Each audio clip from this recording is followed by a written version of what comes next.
झांझीबार की धूप से भीगी शरणस्थली में, जहां गर्म हवा मसालों की खुशबू लाती थी और नीला पानी प्राचीन व्यापार मार्गों की कहानियां सुनाता था, एक अजीब सी शांति ने द्वीप को अपने आगोश में ले लिया।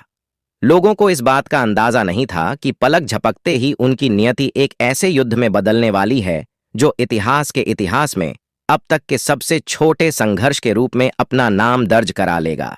स्टोन टाउन के केंद्र में रशीद नाम का एक युवक रहता था।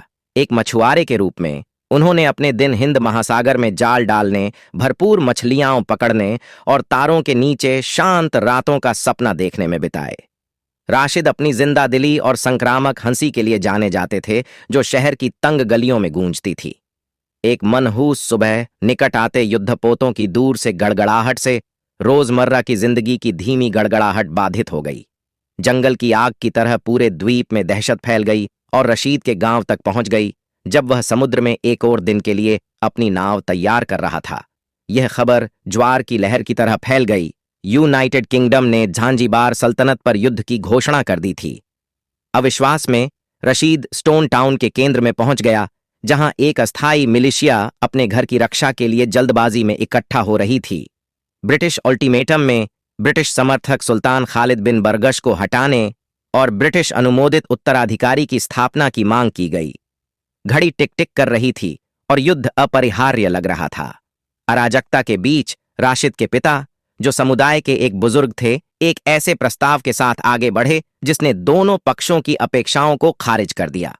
उन्होंने तत्काल युद्ध विराम का सुझाव दिया और ब्रिटिश दूतों को सुल्तान के महल में एक शांति सम्मेलन में आमंत्रित किया। भीड़ में अनिश्चितता की फुसफुसाहट फैल गई, लेकिन एक बुद्धिमान और सम्मानित व्यक्ति के रूप में बुजुर्ग की प्रतिष्ठा का महत्व था।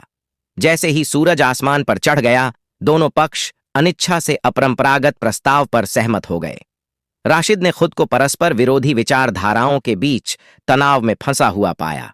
हालांकि वह कूटनीति की ताकत और शांतिपूर्ण समाधान की संभावना में विश्वास करते थे। शांति सम्मेलन महल के भव्य हॉल में आयोजित हुआ, जहां राजनयिक और बुजुर्ग गहन बातचीत में लगे रहे। हवा प्रत्याशा से भरी हुई थी और समय हर गुजरते मिनट के साथ बढ़ता हुआ प्रतीत हो रहा था। परिधि पर खड़े रशीद ने अपनी सांस रोक ली, क्योंकि उसके प्रिय झांझीबार का भाग्य अधर में लटका हुआ था। रशीद सहित कई लोगों को आश्चर्य हुआ कि बातचीत तेजी से संपन्न हुई। अंग्रेज लंबे समय तक चले संघर्ष की निरर्थकता को समझते हुए समझौते के लिए सहमत हुए। सुल्तान खालिद बिन बरगश ने शांतिपूर्वक पद छोड़ दिया और दोनों पक्षों के लिए स्वीकार्य उत्तराधिकारी नियुक्त किया गया। पलक झपकते ही वह संघर्ष, जो झांझीबार को अराजकता में डाल सकता था, सुलझ गया। बंदूकें शांत हो गईं और झांझीबार के लोगों ने नई शांति का आनंद उठाया। रशीद घटनाओं के उल्लेखनीय मोड़ पर आश्चर्यचकित होकर अपनी मछली पकड़ने वाली नाव पर लौट आया। 38 से 45 मिनट तक चला एंग्लो झांझीबार युद्ध संवाद और समझौते की शक्ति का प्रमाण बन गया। रशीद, जो कभी अनिश्चितता की लहरों में फंसा था, अब शांति के झंडे के नीचे तैर रहा है, जो इतिहास में दर्ज सबसे छोटे युद्ध का एक जीवित गवाह है। एक ऐसा युद्ध जो शुरू होने के साथ ही तेजी से समाप्त हो गया, जिससे झांझीबार एक बार फिर अपनी शांति में डूब गया।